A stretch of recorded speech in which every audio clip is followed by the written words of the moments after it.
Houseplants, welcome back to my channel, Planty Princess 92. My name is Ashley, and today I have 10 of my top favorite pink houseplants. I went through my collection, picked out some of my pink plants, and then went through them again and picked out the top 10 favorite houseplants that I wanted to share with you guys today. These are in no particular order. They're just 10 of my houseplants that have some sort of pink in them that I wanted to share with you guys today. So we'll start out with this little girl right here. This one is my Pink Splash Thai Syngonium or Arrowhead Vine. This was actually a larger plant when I had first gotten her, but although Syngoniums tend to like higher humidity, for some reason this one's stem just started to melt away in my grow tent. So I ended up cutting her up, and now I have 3 plants of her.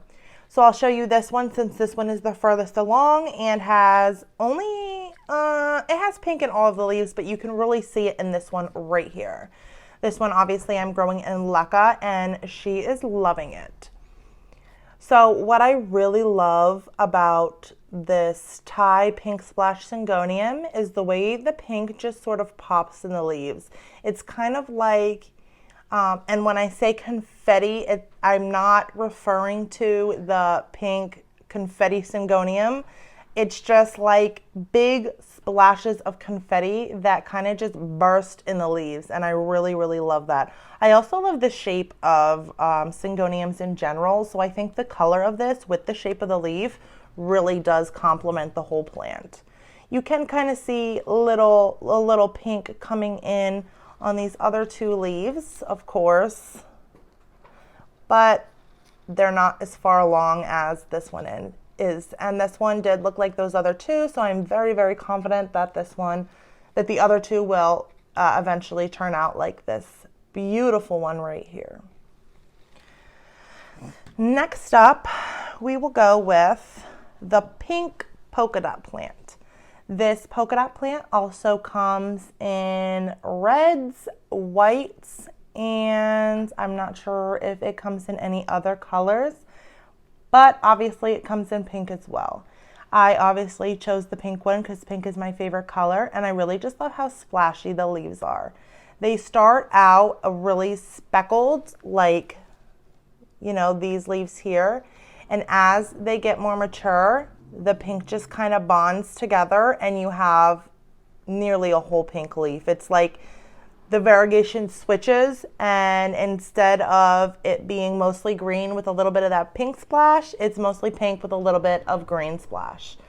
This is a very easy care plant. Right now it's really condensed and bushy, but these can get tall and even start to look a little leggy.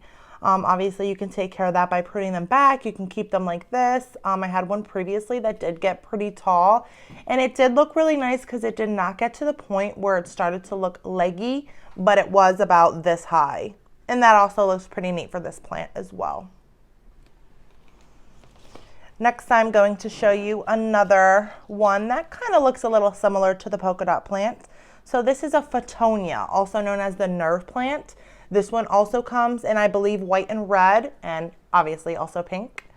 I also have this one growing in semi-hydroponics in LECA, and let me tell you, I had this in soil before, and ever since I put it into LECA, she has just gone crazy. She used to be like this big, but she has really started to grow tremendously.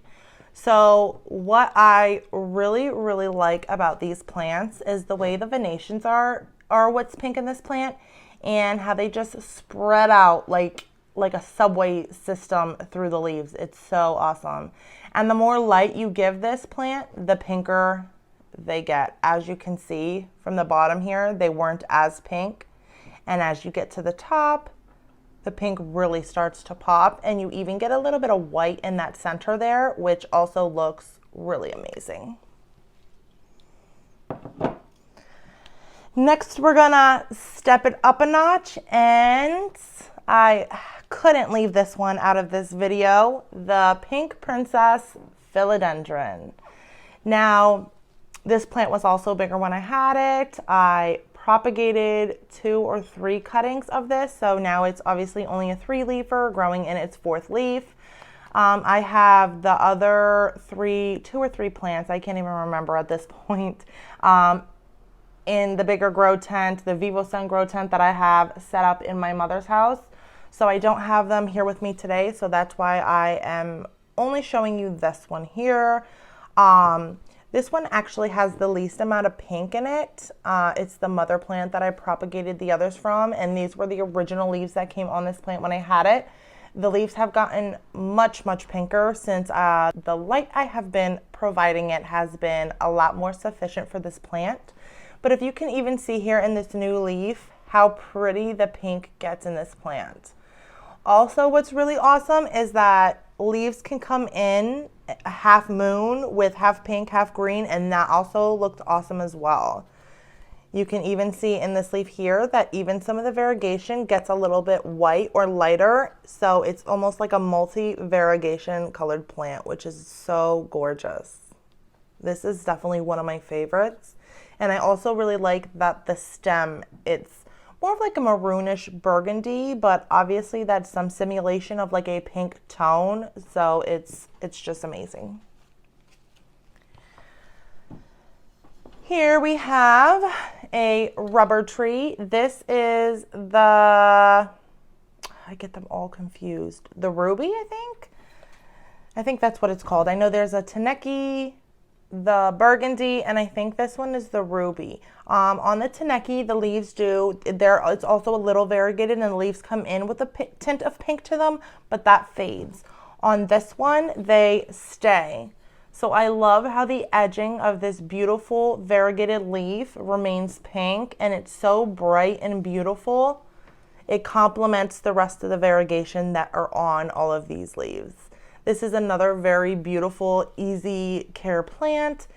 These can get quite large because it is a tree, hence the name rubber tree, or Ficus elastica is its scientific name, but you can also keep them nice and compact like this. You can cut little notches in them if you want them to branch off. There's so much you can do with this plant, which is so awesome. Next, we will go to, I think, the most easy care plant that I have on this list. So this is an Aglaonema. I believe it's the pink Dalmatian, but there are a couple pink forms that really look so similar. So we're gonna go, for the sake of this video, with pink Dalmatian, Aglaonema. This was the first pink plant I have had, and this is one of the first plants I had gotten in general. I really love that it is an easy care, low light plant, and even with low light, it stays super, super pink. I mean, the leaves are spotty like a Dalmatian. I think that's where it gets its name from, obviously. But the way this grows and clusters and just stays so nice together amazes me. The leaves are, you know, a really nice size, and with Aglaonemas, the leaves don't really get small. You do have some leaves that come in a little on the smaller side, you know, like this one, but for the most part, they stay generally the same size, and they're a decent size with lots and lots of color. We will move on to one of the hardest plants that I've had trouble with.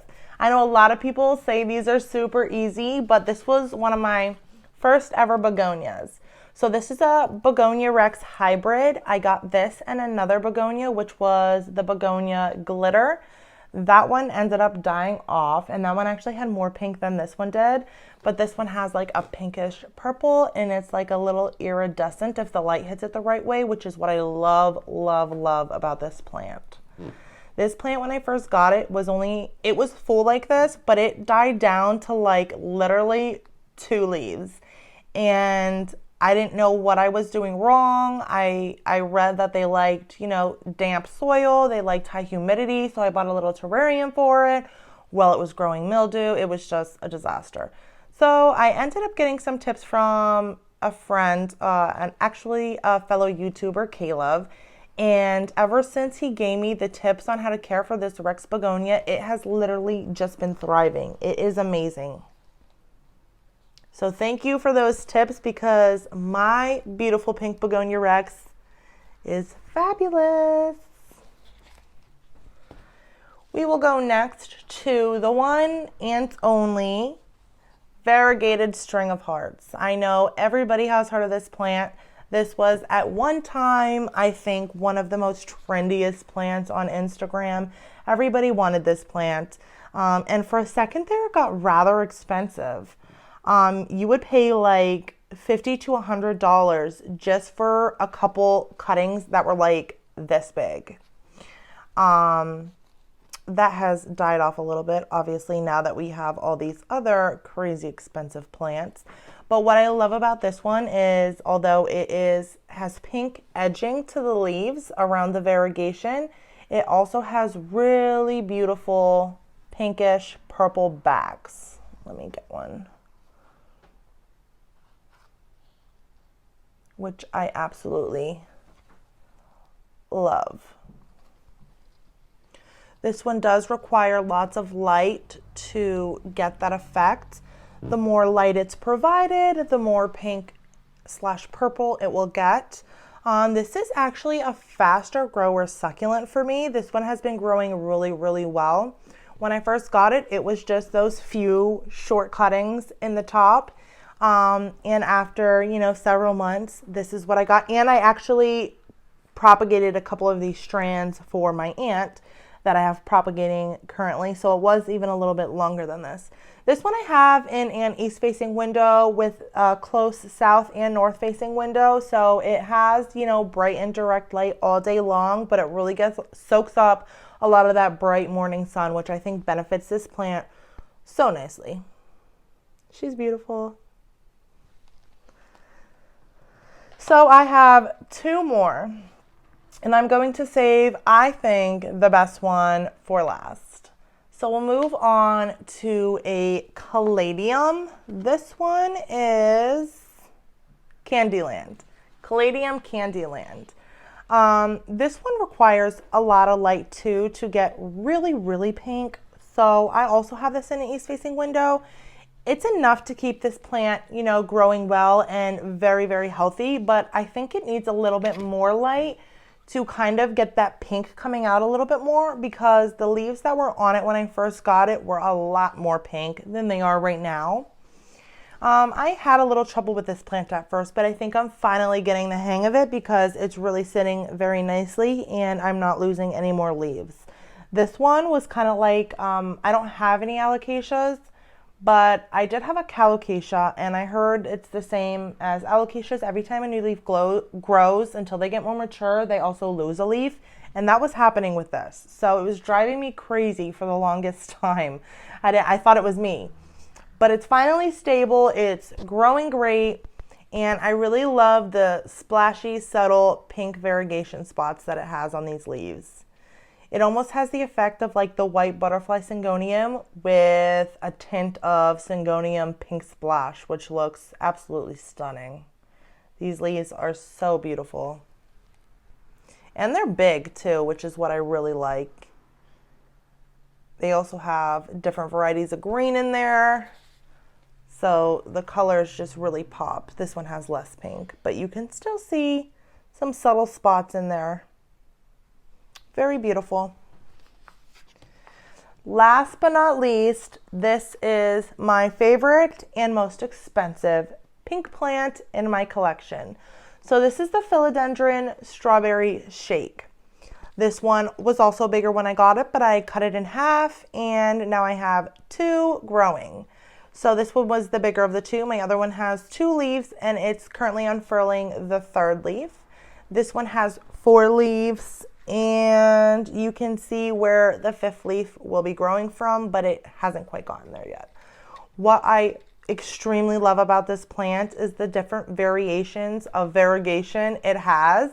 It goes from like a white to cream to lime green to dark green, and then throws in some of that beautiful pink into its leaf, hence the name Strawberry Shake. This is the newest leaf. And it is just so pretty. It has a lot of that pink you can see towards the edging here. that the edging gets a lot of that pink, and the stems have that pinkish burgundy to them as well, which really complements the leaves so nicely. This one is my favorite. How it has like splashes of tons of greens and then cream and some pink in there. So beautiful. And this is the oldest leaf, which is also very nice.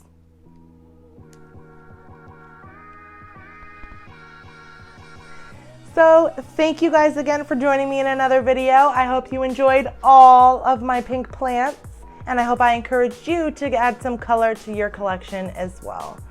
Don't forget to like, comment, and subscribe if you're interested in the content I provide. And as always, every plant's a princess. Bye!